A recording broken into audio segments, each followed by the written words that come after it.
They lit up stages, ruled airwaves, and inspired millions with their talent, but behind their fame, they fought silent battles that ended in tragedy. From Stephen "Twitch" Boss, whose smile lit up The Ellen Show. What I'm feeling most of all is grateful. To rising hip-hop star Capital Steez, whose lyrics hid cries for help. It's like I can't think of the words, only a melody looping in my mind, but my heart. Each of these icons carried pain the world never truly saw. In this video, we shine a light on a heartbreaking and often overlooked truth on the untimely deaths of black celebrities who took their own lives. Beginning with Stephen "Twitch" Boss. Stephen "Twitch" Boss was a celebrated dancer, DJ, and television personality.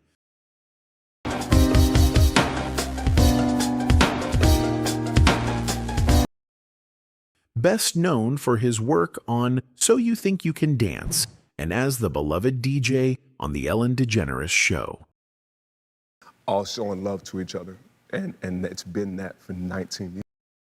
His infectious energy and radiant smile made him a fan favorite, embodying joy and positivity on screen. However, on December 13th, 2022, the world was shocked to learn of his death by being unalived at the age of 40. The news hit like a punch to the gut as the public wondered how someone who radiated so much positivity was carrying such heavy burdens. According to reports, Boss left his home without his car, which was unusual behavior noted by his wife, Allison Holker. He checked into a motel less than a mile from his residence, turned his phone to airplane mode, and was later found deceased from a self-inflicted gunshot wound. A note was discovered at the scene, referencing challenges he had faced in the past, though specific details were not disclosed. But later on, Holker revealed that Boss had undergone an ayahuasca journey prior to his death, which she believed had a profound impact on him, opening up unresolved aspects of his past. On to the next,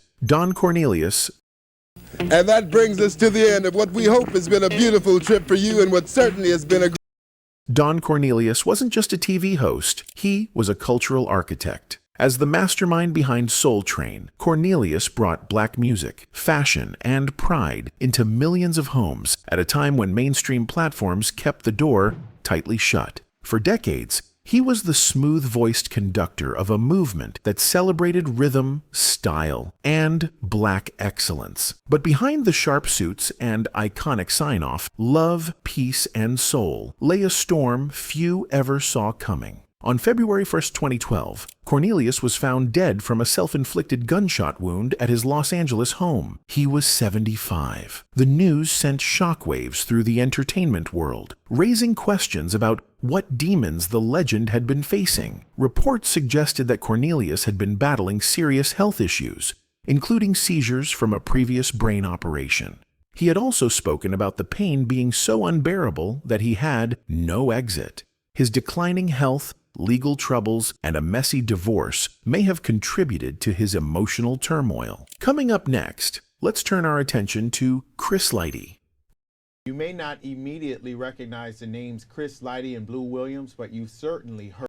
Chris Lighty was more than a music executive. He was a visionary who helped shape the sound of hip-hop. As the founder of Violator Management, Lighty managed artists like 50 Cent, LL Cool J, and Missy Elliott, orchestrating groundbreaking deals that brought hip-hop into the mainstream. His influence was instrumental in transforming the genre into a global phenomenon. On August 30th, 2012, Lighty was found dead at his Bronx home from a self-inflicted gunshot wound. Reports indicated that he had been dealing with personal and financial difficulties, including a debt to the IRS. Additionally, he was in the midst of a divorce, which may have compounded his stress. Despite these challenges, those close to him, including rapper 50 Cent, questioned the circumstances of his death and called for further investigation. Next up, we turn our attention to Lee Thompson Young, a talented actor whose life was tragically cut short.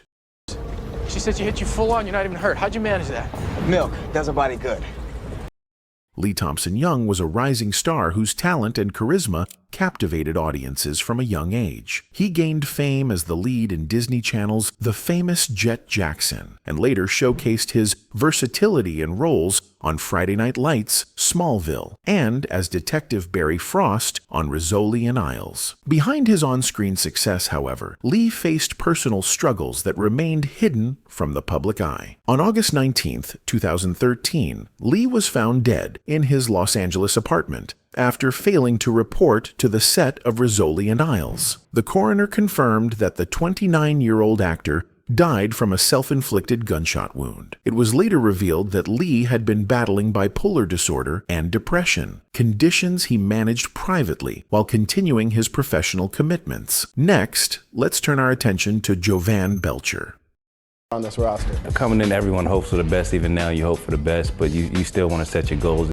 Jovan Belcher was a standout linebacker for the Kansas City Chiefs, who was seen as a rising NFL star. However, behind his athletic success, Belcher struggled with deep emotional and mental health issues, including anger management and relationship problems with his girlfriend, Cassandra Perkins. On December 1, 2012, Belcher's life took a tragic turn. After a domestic dispute with Perkins, Belcher took her life in their home before driving to the Chiefs' practice facility. There, he took his own life in front of the team's head coach and general manager, Phyllis Hyman.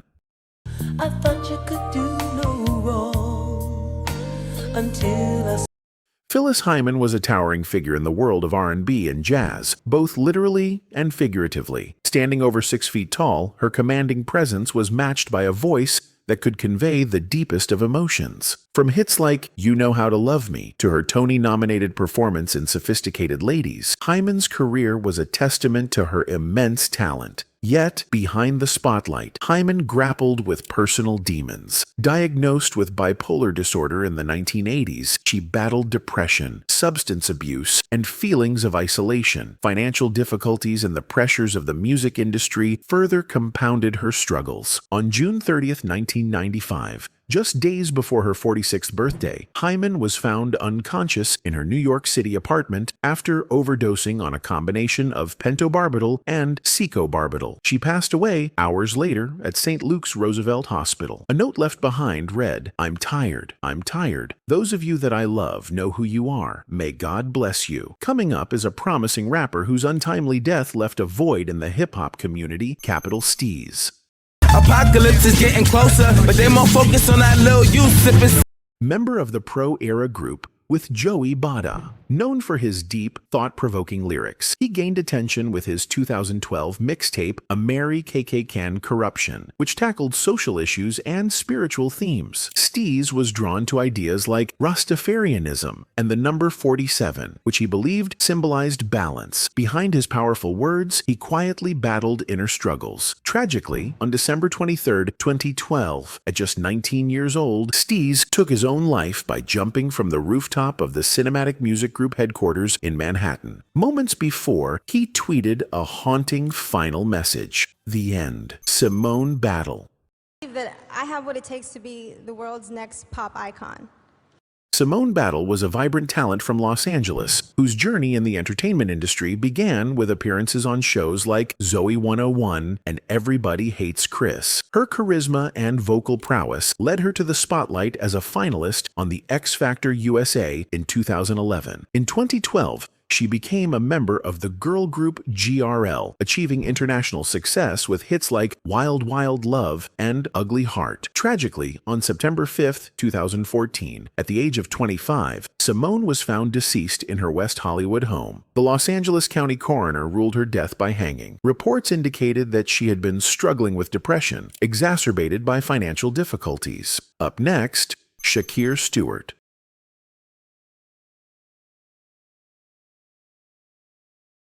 Shakir Stewart, a visionary music executive from Oakland, played a key role in shaping early 2000s hip-hop and R&B. After making waves at Morehouse College, he quickly rose through the industry, signing stars like Ciara, Beyoncé, and Rick Ross. By 2008, he succeeded Jay-Z as EVP of Def Jam, cementing his status as a major force in music. Sadly, on November 1, 2008, Stewart died by S at the age of 34. He was found in the bathroom of his Marietta, Georgia, home with a self-inflicted gunshot wound. In the weeks leading up to his death, those close to him noticed changes in his behavior, indicating he was in deep pain and largely suffering in silence. Moving on, Alexander Jr., Ian Alexander Jr., Ian Alexander Jr., the only son of Oscar-winning actress Regina King and music producer Ian Alexander Sr., was a promising DJ and musician known by his stage name Des Dunay. Following in his father's musical footsteps, Ian carved out his own path, releasing tracks like Green Eyes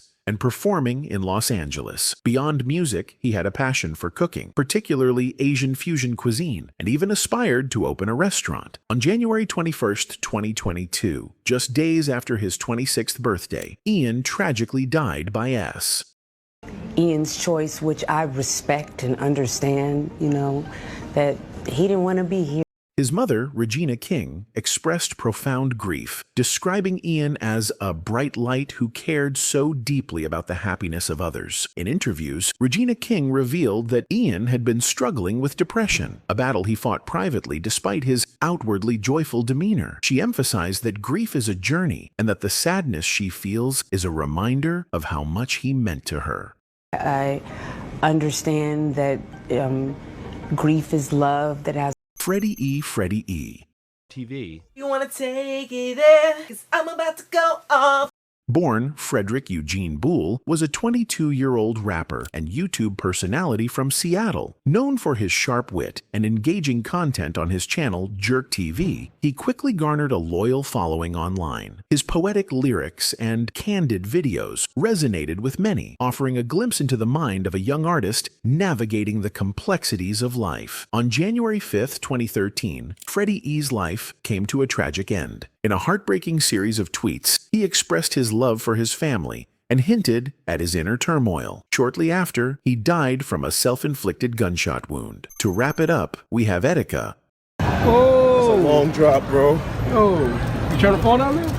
Desmond Amofa, better known as Etekica, was a beloved YouTuber, streamer, and internet personality known for his energetic reactions and deep love for gaming, especially anything related to Nintendo. With his contagious enthusiasm and charismatic presence, he built a loyal fan base that admired not just his content, but also his unique personality. However, beneath the laughter and hype, Etekica struggled with serious mental health challenges. His fans began noticing concerning behavior in 2018, including erratic posts and live streams where he expressed feelings of hopelessness and distress. He was hospitalized multiple times for his mental health, but his struggles persisted. On June 19, 2019, Etekica posted a heartbreaking video titled "I'm Sorry," where he apologized to his loved ones and fans, expressing regret and revealing how overwhelmed he felt. Just days later, his body was discovered in New York's East River. Authorities confirmed he had died by S at the age of 29.